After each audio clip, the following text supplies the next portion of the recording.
And it is live. All right. Yeah, we hear y'all. CoHort 18. Hey, we here. I got Miss Val, Commander Val. It is. We'll be right back. Y'all tune in. Watch this intro. Be right back.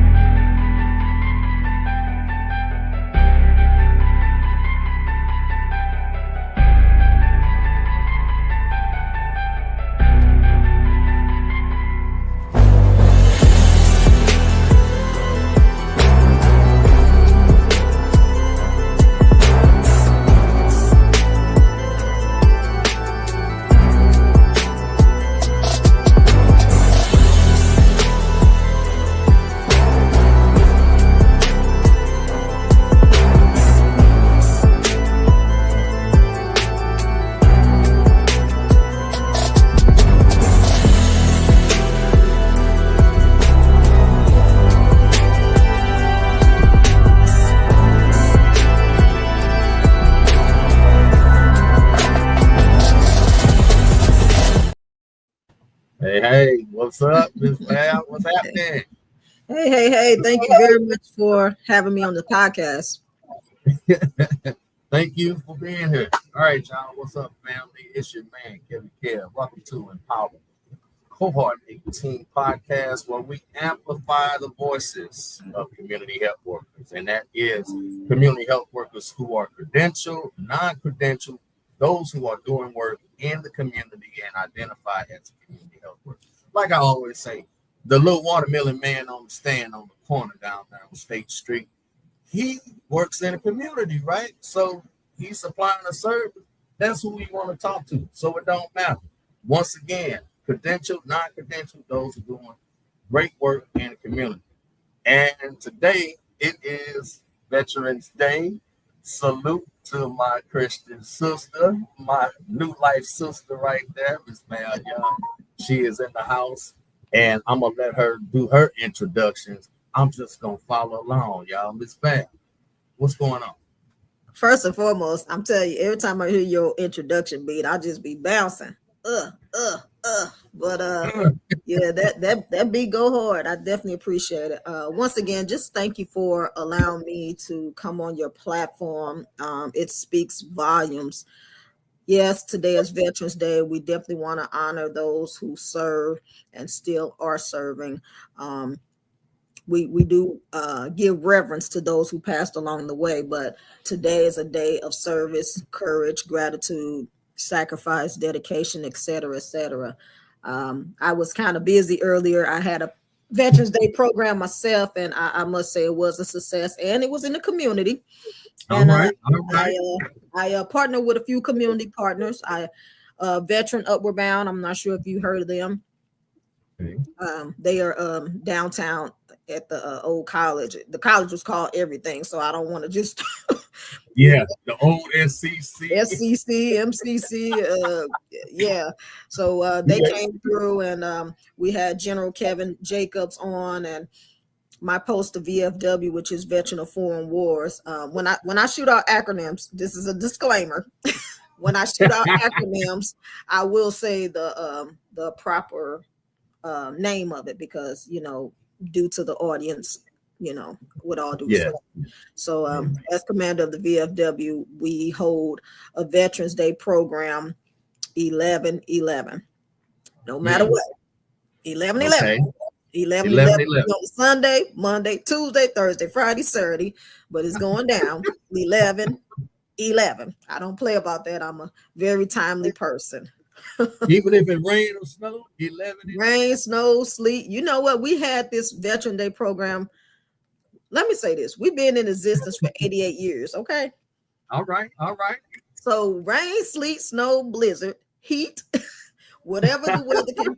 It wasn't until a few years ago, actually, we moved inside the building, because we used to be outside at the memorial at Lincoln Park, actually. Okay. Mm-hmm. Wow. That's good. So once again, the acronyms, y'all. Hey, if you're not in the service, then you can't relate to what she's talking about. So for all those, once again, the disclaimer, it's no disrespect to no acronyms that's already out there. She will explain as she go along. But if you're not military like myself, then you won't understand. So they got their own little language. So once again, salute to all of those who have given their lives, including my grandfather, Denver, Colorado Moore, his son, Denver, Colorado Moore Jr., my stepdad, Edgar Young, my uncle Duke, classmates, everybody that gave their lives and gave their time to for the sacrifice that they did for us. So let's get started with you, Ms. Val. You not when I first met you, I would have never taken you for a person who served in the service. I just, and I for those that don't know, I met Ms. Val. We go to the same church. We'll talk about that later, things she's doing. But I never expected her to be, a military person, because her character and her demeanor was so just, she always spoke, hey, bro, how you doing? This and that. And then got to talking about a podcast type thing. And then we start throwing little shots at each other here and there. And then one of the guys, Ronnie, is that his name? I mean, yeah, I saw a picture of him and saw a picture of her and got to talking more. So you spent 10 plus years or 10 years in the Army National Guard? Well, I was involved in two branches. The first one was the Army, and the next one was the Army National Guard. 8 years in the Army National Guard. I don't talk about those 2 extra years because I was kind of naive and immature. Yeah, if I knew then what I knew now, let me just say that. But I was immature, and I ended up transferring to the National Guard because I wasn't content with how my DD-214 looked, which is my discharge paperwork. Okay. On the paperwork, you will want it to say honorable. And mine didn't say that. It said uncharacterized. Not that uncharacterized was bad, but if you want to maintain that future or have that stigma on you, right, you may want to change it to honorable. So what I did, I just kind of crossed over to, where it got me, thank you for your service. Thank you for your service. And, you get a few perks, but sometimes you don't. Right. But I crossed over, and I spent the remaining of my years in the Guard literally learning the core values and what it meant and how to be respectful and how to be mature and so forth. So that's what happened. Oh, wow. Okay. Yeah. So you spent the rest of them trying to do what you were supposed to do the first time. Well, in my defense, the first time wasn't my fault, but of course everyone will say that. I can tell you what happened. It's not a so during that time, my grandpa passed away. Okay. And I was in a different headspace, and a soldier invaded my personal space. Most people want people to give them 50 feet, but I just needed 5, So the person was in my personal space, and I asked continuously, and I pushed the soldier, and a push is considered a strike. And that's where I got my reprimand in that branch. Okay. Wow. Okay. Yeah. You had to put them paws on them. I was lost, but now I'm found. That's all I gotta say. I had to find another branch. Right. And it's crazy because I had thought about going to the service. I'm not gonna even lie. This is back in 1989 when I graduated. And I actually took the Air Force test. And I think, if I'm not mistaken, back then you had to have like a 41 to pass the test to kind of, I guess, get in or whatever the written exam. Anyway, I was still drinking and drugging, and I literally did not pass the test by 1 point. No. Nobody really knows this story. Oh, I'm flattered, then. I'm flattered. You in the world, he telling me and the world. I'm telling you and the world. I literally did not want to pass and go to the service. I went to college, a few years like that. And, like I say, I had my grandfather, uncle, big cousin, shout out to my cousin, Daryl Lewis. He in Texas right now, Okay. And I just, it's all about, most of the time, most people look at it like, legacy.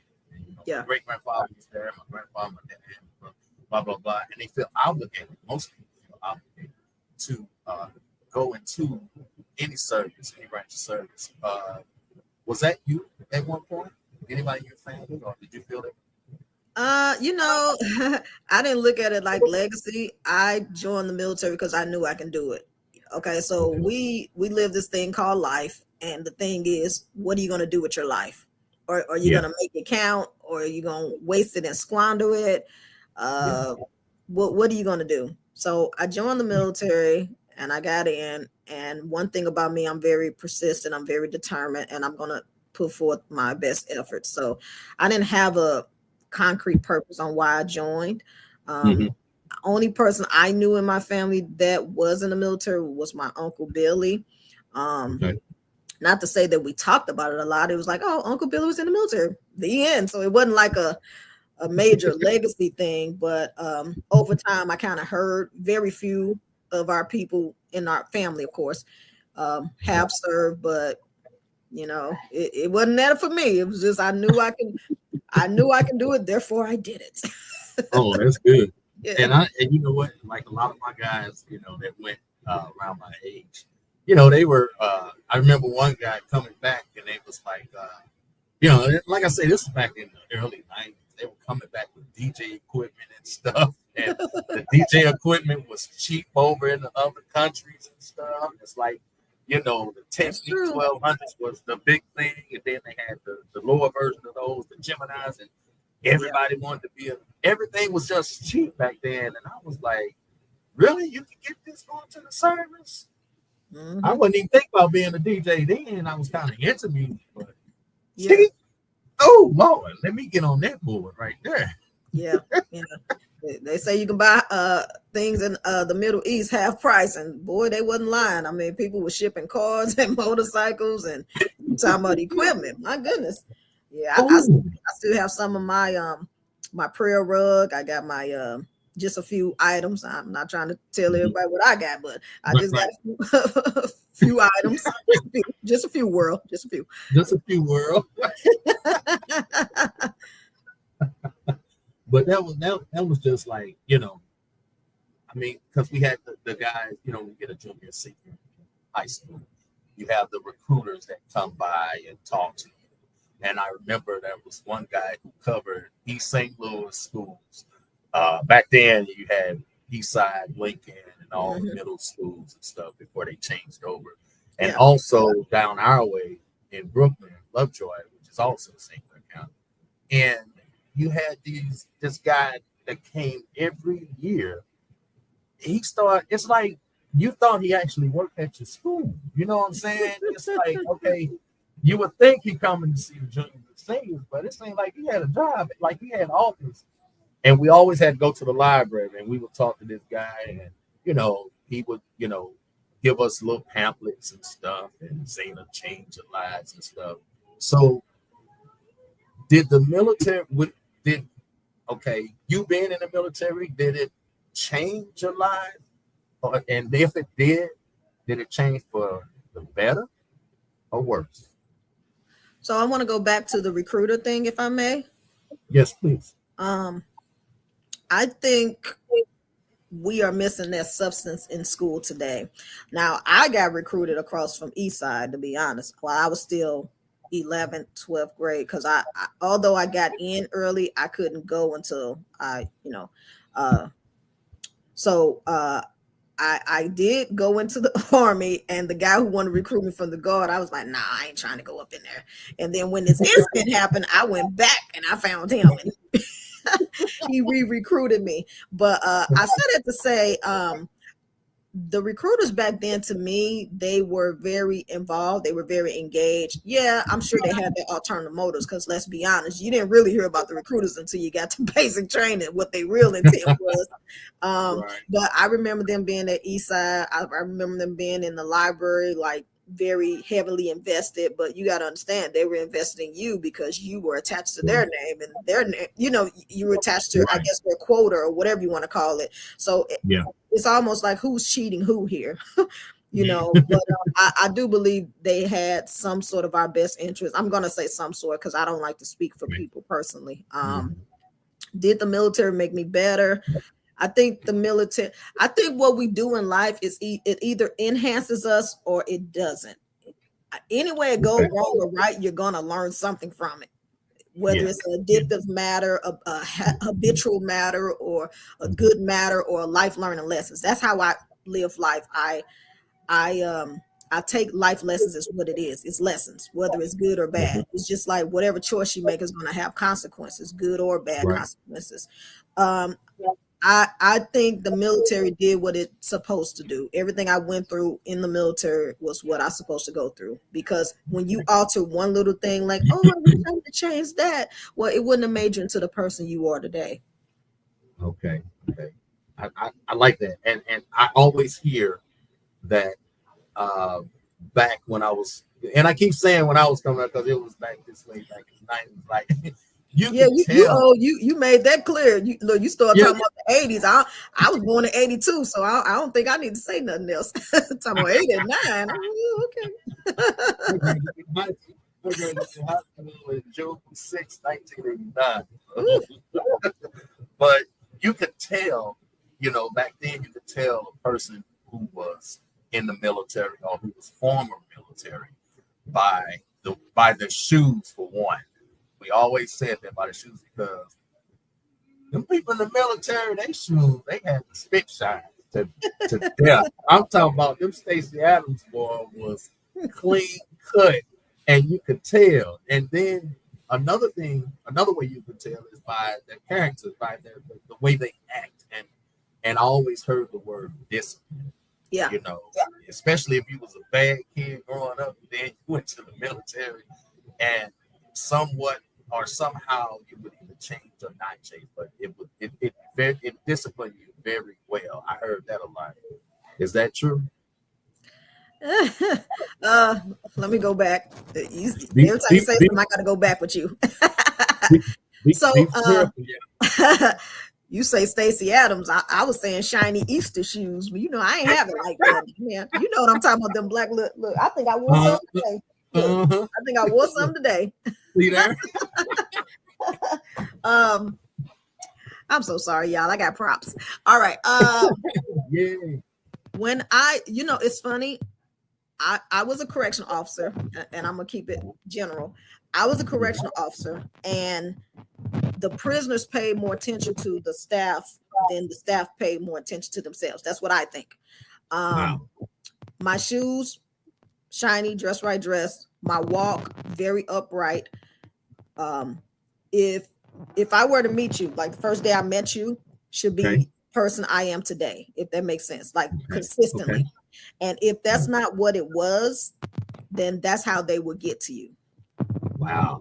Okay. I got you. And I say that to say, we think people are not watching us, and that's a bald-faced lie. If you are a Christian, just me, you don't have to say you're a Christian. If you're smart, you don't have to say you're smart. Your actions is going to speak before you even verbalize it, because what get people killed in the streets? You doing all that talking, and there's no evidence to back it up. So in this case, when it comes to life and discipline and certain things, they hear you, but are they listening to you? But when your mannerism comes off like that, then that's just what it is. But I think, I don't want to be canceled. I think when it comes to today's military, I'm so serious, and I mean no disrespect. I think the word discipline has lost its way. When I was growing up in the military, we had core values. The core value was the acronym for leadership, LDRSHIP, which is loyalty, duty, selfish service, honor, integrity, personal courage. Okay. That is what makes up, I believe, everyone's character. But if you don't know that, that means you just probably haven't utilized it, because I do believe we all are born with these core values. And I just felt like over time with the military, it lessened it, so the number like can be heightened up, because I believe in the last 10, 20 years, the numbers significantly have declined in the military. So you had to lessen the standards or the screening process, if you will, to get more soldiers in. But as we start having these new people come in, there's cameras everywhere. Well, you giving up your position to the enemy. Like, what do we didn't have any. I was in when we had payphones. You know, when they said you need to call home, you know. I think some of the substance has left, but I can't speak on this new generation, but I know I learned discipline. I mean, I've always was brought up in a respectful manner, but I think the military just kind of tightened the screws a little bit. That's all. Okay. I like that answer. That last point you just gave, that the military just kind of tightened the screws. Once again, we all know right from wrong, you know, left to right, up and down, you know, but at the same time, you know, do you really know what's best? You know what I'm saying? Are you like we say in prayer, you know, apply it to your daily life?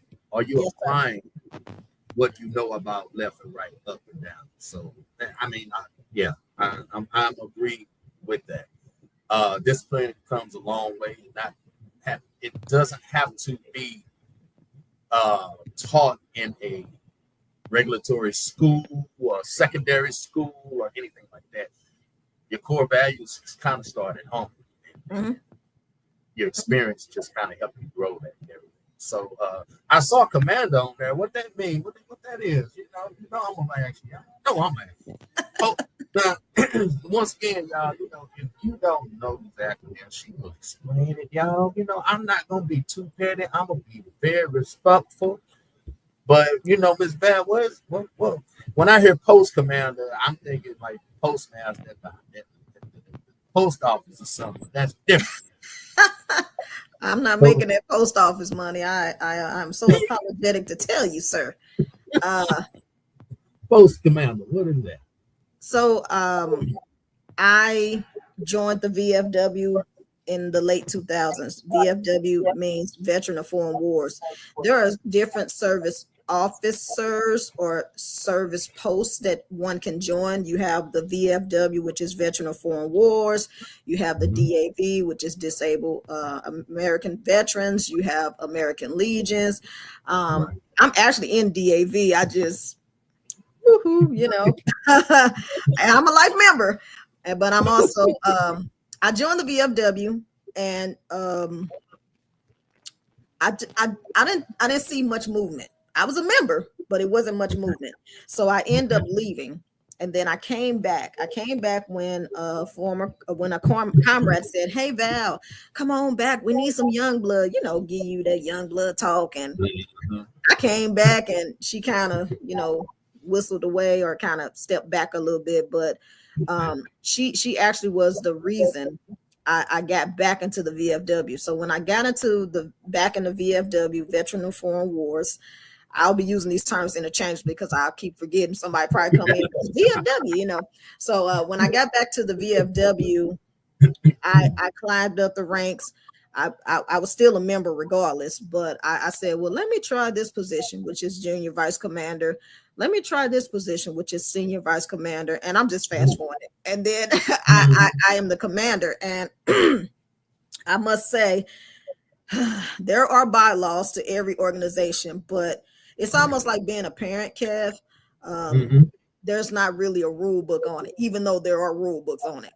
You have to get into the driver's seat. You have to execute. You have to do what you have to do physically. So I became the commander, very, very nervous. I've always doubted myself in this position. I'm not a doubter, but I was like, I don't know, y'all think I should be commander? Because you have, like, the track record is crazy. It was only one female commander before me. And I don't want to be the fool of, but I've always been an observant person. So I always sat back and saw what the people before me, my predecessors done before me. And I did that not because I wanted to emulate what they were doing, but I'm just an observant person. Right. And I'm going to take a segue for a second. We talked about discipline.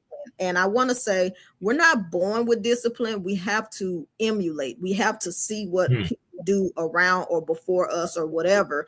And then when we come to our own understanding, then we can try to work accordingly. I say that to say this with the commander's job. Well, first, it is a job, but it's not. I'm not getting paid. But it's about, why are you joining this organization? Are you passionate about this organization? What are you going to do to split your time between your day-to-day activities? So I began to be the commander in the year of 2023. This organization has a fiscal year, 2023-24. That's your fiscal year. Within that time, you must complete a series of tasks if you're going to be an all-state post or all-American post.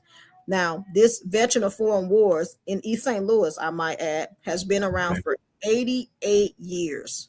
Wow. Okay. Wow. 88 years. I only wish I could see a marriage around that long, but the posts have been around for 88 years. I am the only commander to bring this post to an all-American status. That is a huge, huge accomplishment. And how I did it was God. I'm serious. The moment I became commander, I talked to God. I said, look, it's all of you, none of me. Have you ever went to bed hungry? Yeah. Okay, so that's kind of like how this post was ran, with lack of engagement and participation. Now I'm very serious. So we used to make beans and the net bones and the cornbread stretch for a week. With God's grace, I made this lack of engagement stretch for a year. and that's what I accomplished within that year. All state, all American. We're doing more in the community because I thought no one was watching me. I have people coming from, higher districts and state people saying, oh, they're doing a good job in East St. Louis, because I knew when I became commander, because like I said, I've been with this organization for quite some time. And when we go to these conventions, I don't hear East St. Louis being called. I'm looking around like, why? It's bad enough we're low racially. Yes. It's not a lot of African American in that spectrum, but it's some out there.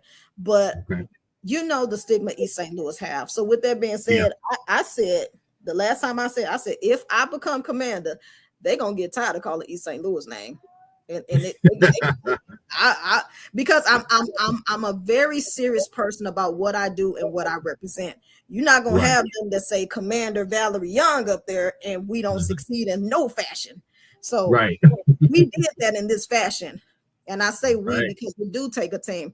But sometimes you got to be a little bit stern with people. You got to be a little bit persistent. You have to keep up with their recruitment. But when I tell you how proud I am of this post, it is not me, it is God. And I just spoke at Shiloh AME, and I can't make this up. I told that story of Gideon, how Gideon had 32,000 soldiers. God said, scratch that. We want to let you know it's God doing that, and God is using these people. Man, they brought that man army down to 300.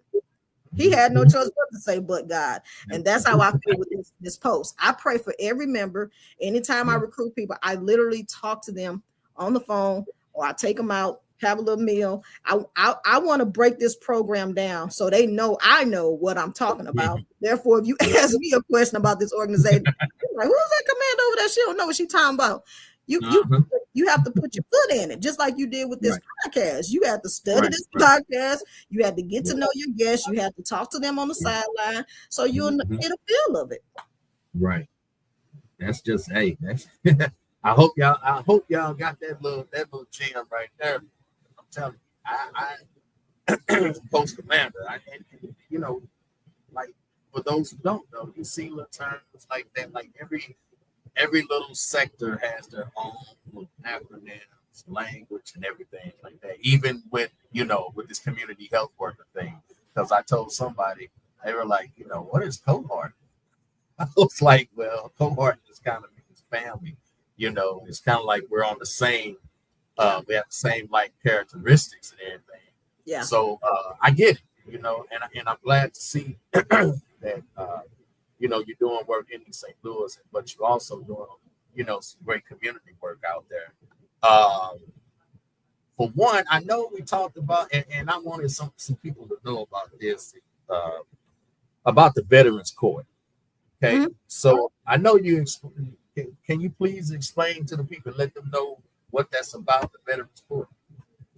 So, Veterans Court, I am a mentor with the Veterans Court. We do service the Illinois area. I'm up there in Madison County. I was recruited by a comrade whom I serve with. And the thing about me is I'm picky. If you're going to say, hey, Val, I need you to recruit some people, I like to be picky. So what this is if a veteran were to commit a crime, instead of, well, it's a process they have to go through, and I don't know that to the full extent, so I don't want to misquote myself. But if a veteran were to commit a crime, normally they go through the criminal justice court. That's very clear. People know that because they've been there. So, so in this instance, I believe it's some sort of application or screening that they must go through to qualify to say, hey, we're going to take you on in this municipality, which is Veterans Court. Now, with Veterans Court, the goal is for the veteran to hold him or herself accountable.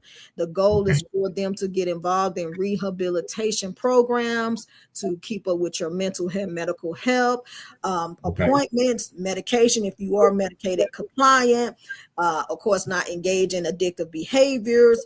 And once you do that, there are, I believe, 5 phases in this program. Because you don't just go 1, 2, 3, 4, 5 and you're done, but it's phases. It's for them to, and it's a beautiful thing. It's for them to, hold themselves accountable and stuff like that. Now, I will be very transparent with you. A lot of veterans have overdosed and died for lying, because although they do take drug tests, they still have that communication with you. And it is up to you whether you want to be truthful, whether you want to lie. So what I like about Veterans Court is you hold the individual responsible. Like, how can you feel remorseful when you know this going into the situation? Veteran Courts to me is trying to save the veteran. And with us mentors, what we do, we provide that necessary support for the veteran. You call and check up on them, but you do have your safety barriers. You don't cross that threshold, if you will. We still want to be safe when we do this, but when it's time for them to go to court, we are in the courtroom with them, supporting you. And when we're done, when they're done with whatever they're talking to the judge about, they we go back and have a little one-on-one, a little assessment to see how they're doing. What can we do better? More like an AAR, which is called after action review. See, I told you I'm gonna throw these terms out here, y'all. And what after action review is, and we can give the example of the Veterans Court is, say a veteran committed a crime. It doesn't matter if it's a misdemeanor or a felon. And, we sit down, we discuss this. Not too much in depth because it's their business at the end of the day. But we talk about what happened, what can we do to make it better, what are the alternatives, and find a necessary ground where we can just work that situation out.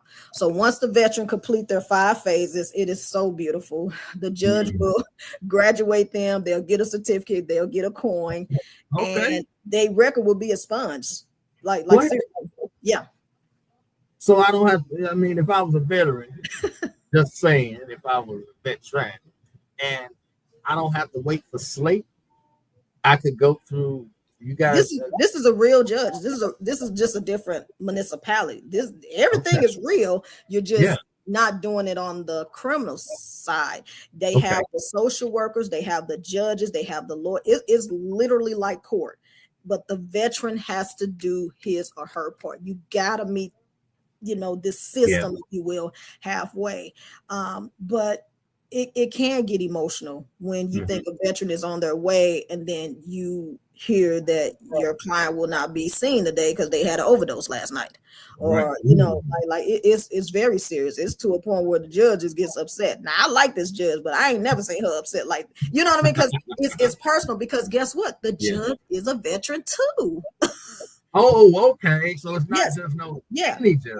No, this is not any judge. This is the judge is a veteran too. So the frustration is real, the emotion is real, the professionalism is real. We get you the help. We get you the resources. We make sure you are affiliated with the VA. This is more about rehabilitation and you getting your second chance, because a lot of people have lost jobs, they lost their lives because you know how, oh, I want a second chance. Well, this may be it. Right. I mean, because you're not, veteran court does not take years. Okay, it does not take years. Not like a regular court. No, if you do what you're supposed to do and you're on the right path and you getting the necessary help, if you're reaching out to people, we know you're going to have setbacks. We're not here to judge, but that's why you have us mentors there to support and guide and so forth. And I actually brought a person from my church member. He's a veteran. I brought him into veterans court and he loved it. Oh, okay. Yeah, I'm picky though. I'm picky. Everybody ain't with it, but yeah. So you never know what personality you're gonna get. I'm gonna tell you that much. Yeah, I ain't talking about with the church member. I'm talking about with the veteran. Right. And being transparent. Me myself, when I mentor whoever, whether it's CHW or even young men, let me just y'all know me, Kevin Kev, don't be thinking. Everybody don't want help. And everybody can't be helped. Jesus didn't save everybody, so don't think you can save everybody. You can see the potential in a person, and they can talk, but when it comes down to doing the work for real, like they really don't want to do. They want you to do. In other words, like I'm not gonna grab your hand and take you through it. I might grab your hand and take you to the door and be like, "Hey, there you go. There it is, right there." And you have to reach forward, and I do that even in my recovery. Not to get off subject, but I had a guy that I was mentoring, but he wanted me to hold his hand, and he relapsed. And I had to go back and think, was it my fault? Because did I spend, it makes you think as a mentor, no matter what, all across the board, it makes you think that, did I spend enough time with this person? Or did I say the right things to this person at the time that I spent? Should I did 5 minutes more? Should I text them afterwards or blah, blah, whatever, you know what I'm saying? So, shout out to you. Even though you picky, I'm a picky person too.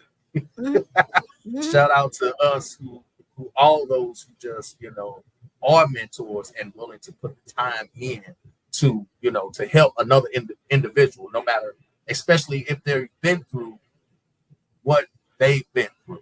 And willing to help. So, talking about mentors, also do some mentoring at our church.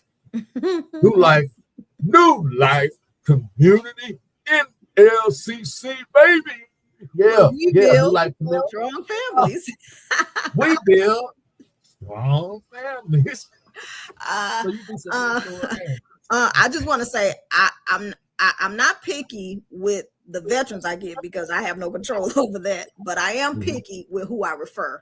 But I did refer someone from my church, and he's prospering with that. I think he likes it, Mikey.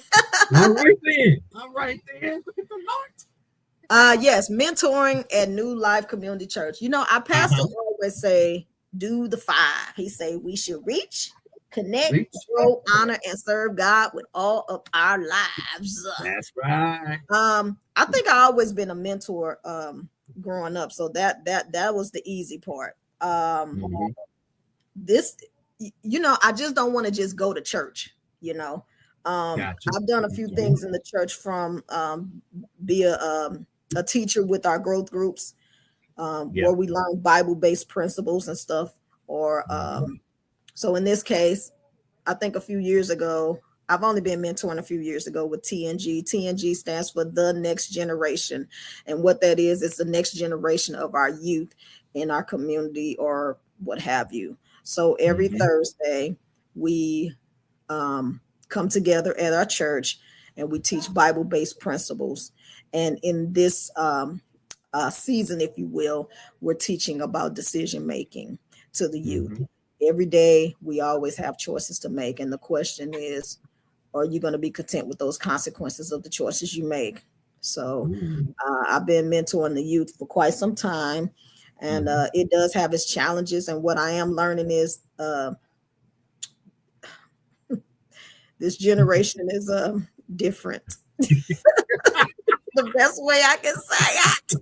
This generation is different. This generation is very fast paced, and I know patience is going to be trickled and tested. And I am learning from the youth. Don't get it twisted, because like I said, everything I do in life is a life learning thing. But I do appreciate the youth. I do appreciate the different characters they bring. But I love the fact that we have a platform where the kids can go and learn these Bible-based principles, even if they may not learn it in class as we teach it. Maybe it'll be in their psyche, or we'll do a little homework with them, or we'll pull them aside and say, hey, we're here if you need anything. We do pray with our TNG people, our teenagers, and we let them know, hey, this is a safe space where you can fellowship, where you can talk about what's on your mind, where you can express how things are going. I almost said a term. Thank you. No, but that's good. Hey, once again, the youth, man, it is I got it. You know, I have a 16-year-old in fifth, third, and they are different and speedy. You know, it's like I'm trying to learn their language. He's teaching me, but the part that I can't get to, I can't get past the bro part. I'm sorry, I'm bad. I can't get.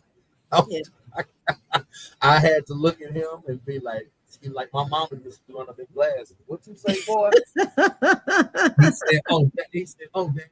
No, my fault, Dad." And I was like, but I had to. It wasn't a disrespect. It was just I'm so grounded to where I come from a different era. So I told him, I said, you don't have to apologize. I said, it was just a misunderstanding. I have to learn your language now. Just know that I am Pops, And I find myself sometimes when I'm talking to him like, bro, why you never see your phone? Like your mom's, and we start talking the same. So, it's a better communication now that and I'm saying I being the elder, because I want to understand him more and things that he do. So, you got you got the kids at church, but you also do the Boy Scouts and the Girl Scouts affiliate. Are you doing stuff with them? So with the Boy Scouts, I am the membership chair, and I am a part of the Friends of Scouting. They just got you everywhere, boy. They just in the leader position. Everywhere you go now, we're gonna make this bad lead. You got to get people you're gonna depend on. Let's keep it 100. You don't put nobody in a position where well, I digress. But yes, my son joined Boy Scouts when he was 5. My daughter joined Girl Scout when she was in preschool. And I remember meeting the Boy Scoutmaster, Mr. Roosevelt. We were in the library at Eastside on State Street. And their father is not consistently in their lives. So it was very important for my children to have a figure, a male figure, if you will. It's not a Band-Aid. It's not a replacement. It's just, I lost my word. Just someone, just a support system. So Sultan has been involved in it he still is involved in it, And my daughter have kind of strayed away from Girl Scouts. It's not because she don't want to, it's because the other school at the moment don't have, that type of program at the moment. So one thing about me, if my children are in it, I'm going to somehow insert myself in it. Now, I'm not going to be the person, like for instance, they're in TNG, which is the next generation. What I try to do as a parent, I may be a mentor in TNG, but what I don't do, I don't teach them in TNG, because I want other mentors, because maybe they can connect to them in a different way, or have a different perspective. So if they're doing that, I won't be kind of in their face, because I don't want, they know I'm their mother, but I have different hats, and what I won't do is cross that threshold. So by them being affiliated with the Scouts, I'm in it, but I don't do everything. But I have been out in the woods with them. I'm in it. One thing about me, I'm a hands-on parent. I'm very persistent. And I really want them to accomplish goals, because at the end of the day, our kids the kids gonna do what they want to do. I mean, yes, we can make them do what we want to do, but it's gonna be a cost with us. And if we do, it's gonna be attitude, it's gonna be rebellious. So, but sometimes you do have to nudge your children a little bit. And reason why I say that with Boy Scouts, because unfortunately, as these kids get older into their teen, Boy Scouts will probably be in the rearview mirror. That's why you don't have a lot of Eagle Scouts. I think Pastor Greg Witherspoon once said it. He said, "Perfume and gasoline." you got a son, right? You said Kev the third. Yeah. Perfume and gasoline. That's cars and that's women. That's it. So it makes sense. It's the truth. And they get heavily distracted, so you kind of have to nudge them a little bit. But I can honestly assure you, everything my son has done, everything my daughter has done, it was them that executed. I'm just behind the scenes, being their cheerleader, if you will. But I am overly active with the Boy Scouts. Actually, they came to support my program today, and they're very helpful, not only in the church, as you've seen them all the time.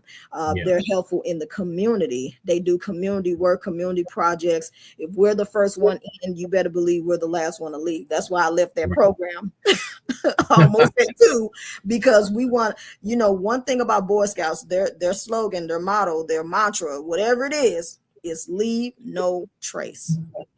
Right. So they'll clean that thing. Yeah. And so, you know what? I've never been. We had Boy Scouts in Brooklyn,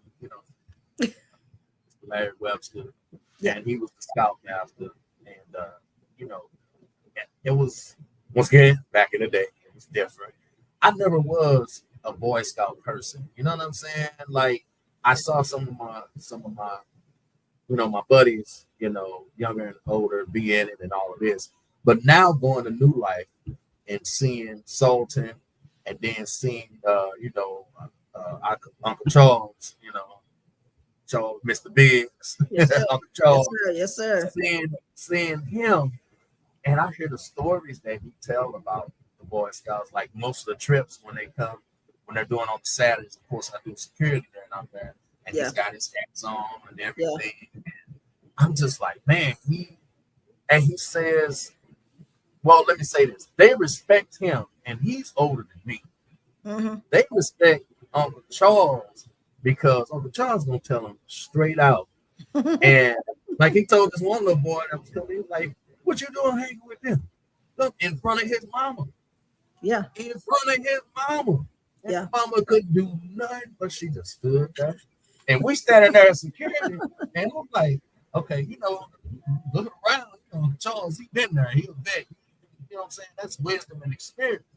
But for the mom to receive that told me 2 things: that she had respect for Mr. Biggs, number 1, and number 2, she know what her child was doing, know what her children doing when they ain't around her. And that right there, I was like, yeah, we need that type of discipline back. For some of these, like you say, these new cheering Boy Scouts, Girl Scouts, whoop show, okay. If I may, yes, ma'am. Woo, okay, Mr. Biggs.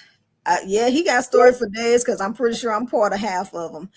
The thing is with Boy Scouts, the goal is to teach the youth, and I'm going to say youth so I don't make it gender based, but I will say one thing we're trying to do is start a Girl Scout youth group. So my son is under Troop 114, which is under Mr. Roosevelt. Mr. Big is 8919, which is under the church affiliated. Okay. When we come together, we are 001, because we are the Illini district. So what we do, we bring both of them together under one cloak, and the youth, they try to strive towards what they're trying to do. Like you mentioned, we do camp all the time. And the thing is, unfortunately, majority of the Boy Scouts is consistent of single parents. Okay. Whether the parents are dying off or whether they're just single, whatever the situation may be.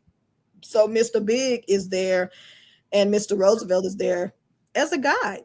they're not going to force you to do nothing. Now they're going to tell you, and they're going to be stern. They're going to be strict. And that's how you have to be. You have to let them know who you are out the gate. Now they may respect Mr. Big, but 2 seconds later, when they in your face, they may be cussing you out. And now, because they can only control when the kids are in their presence. Yeah. Now they can only hope that what they're doing in their presence, it triculates outside of their presence. Because my thing is, if I put on that uniform as a military soldier and I learn these core values, who I am in that uniform should be exactly who I am outside that uniform. And unfortunately, that's not the way it is when it comes to certain life circumstances, because you do have people where Mr. Beard be like, well, I ain't got those problems. When the parent comes to him and say, well, Johnny May is acting up. He like, I ain't got those problems, because he don't do that in their presence. Right. Now the question is, whose fault is that? I think Johnny May need to be meeting everybody halfway or something, because that's crazy. Because to me that's a little bit fake. You're not going to sit here and be what I want you to be in this uniform, because they wear uniforms, and then when you come home, you may be lazy, or you may be cussing, or you may be robbing banks on your free time when you ain't got to go to camp. Right. No, this is character building no matter what. Who you are is supposed to be who you are. And I must say, these Scoutmasters do a wonderful job with these children. And at the end of the day, they got to do their part. Shout out to Uncle Charles Biggs, like CC. That's right. I didn't witness it for myself when Uncle Charles. I'm telling you, boy, he is that person. Oh, he'll tell a kid off in a minute. He will tell a kid off in a minute. And I just be in the corner sniggling and giggling, like, boy, shaking my head. Boy, you wild, George, you wild. In front of their family, in front of their mama and dad. Well, and the thing is this, either the parent is going to accept it or they not. Because if you intervene when someone is trying to guide your children in an appropriate manner, in a disciplined manner, in a respectful manner, how's the kid going to respect you or do what you want him or her to do? Now, they'll still do it Mr. Big's way, characteristic-wise, discipline and all that. But by you cutting him off and undermining him in front of them, then what does that say about the situation? Because they can't help something. Because what these Scoutmasters like to do, they will come together with the parent, the child, and themselves, and they will have a mediation, and they'll talk about the behavior, and if the parent decides to go a different route, it kind of does, it has a conflict. Yeah. And it's going to, later on, it's going to kind of cause harm, Well, not for the Scoutmasters. No, not for the Scoutmasters. No, not for them. Because kids will be kids, So I don't know what that means, Kevin. Kids will be kids. What does that mean? I don't know what that means. Kids gonna be cheering. They're gonna be cheering. Once again, it starts at home, and then it's gonna trickle out. And if they don't have those experiences and those Uncle Charleses and those Miss Val's to just say, hey, what are you doing? Hey, can I talk to you for a second? Can we discuss, instead of just constantly just beat, like, what are you doing? Instead of attacking, better yet, talking to them instead of attacking them and everything. So one last thing before you get up out of here, I know you're a busy post commander. I know you're a busy person, but I did, I kind of stalked your Facebook page, and I was. Can you tell me about Mission Continues? Because I heard a word, and I saw a few pics, but what y'all do? What y'all do? Look, first of all, don't be telling the world you a stalker, you a troller. I don't know this man. Now, the Mission Continues. I joined the Mission Continues. I want to say 2014, 2015. And now by this time, I've probably been out the military 4 or 5 years. But I heard about the program. I kind of forgot where, but I heard about the program. And it was basically when you take off one uniform and put on another. Now, during this phase, I was trying to work towards my disability benefits. I was, at the VA getting the necessary help I need. And then I just like the idea of you taking off one uniform and putting on another. Now, technically speaking, you would never take off your soldier's uniform figuratively, but literally, of course you will. So when I hear that you're taking off this military chapter and you're going to put on the community service chapter, that's really what the mission continues. And that's what it stands for. The mission will continue even after you take off that uniform. So I joined the mission continues. What I had to do, it was called a fellows program, like fellow as a fellowship. And what we had to do was whatever career path or job that you like doing, you will literally go into that environment and you will fellowship or you would do the job for X amount of time frame. And my first fellowship was at the Arch City Defenders because my background is criminal justice. So I worked at the Arch City Defenders, and we worked on, I don't know if you heard of Arch City Defenders. It's basically a nonprofit organization that really help get justice for people who have been, who can't afford it or who've been done wrong or whatever you want to call it. So I did my chapter in my life there, and I was a law clerk. I've done a lot there. It was a wonderful, wonderful fellowship, and I learned so much. Unfortunately, I end up because I wanted to be a lawyer when I used to watch Perry Mason. You familiar with Perry Mason? I know you are because your age. I know you are. So I knew at the age of 5 I was going to be a lawyer. So as time progressed, I tailored my whole career off that. That's why I have a whole slew of degrees in criminal justice or something related. So after I completed Mission Continues and something personal happened in my life, I realized I didn't want to be a lawyer, but it wasn't because of the Mission Continues. It was because I didn't know all the behind the scenes stuff that dealt with lawyers. But guess what? I'm around lawyers, so I can get. I was like, oh, okay, but I can be a street lawyer, as John Grisham says, where you can give advice and stuff like that. Not so much legal advice, but just different alternatives. But the thing is, with the Mission Continues, I learned to be humble. I learned how to work for a nonprofit organization and it not be about money, but the joy of providing closure to the people's lives. So after I did the Mission Continues fellowship program, we had something where we work in the community. You had 2 platoons, and in the military is just a group of people that makes up of a squadron or a squad, and you have a platoon leader. So we would travel the 50 states, and we will either do a rehabilitation project, whether it's a garden, whether it's to build something, however that looks. And we will literally travel and we will complete that task.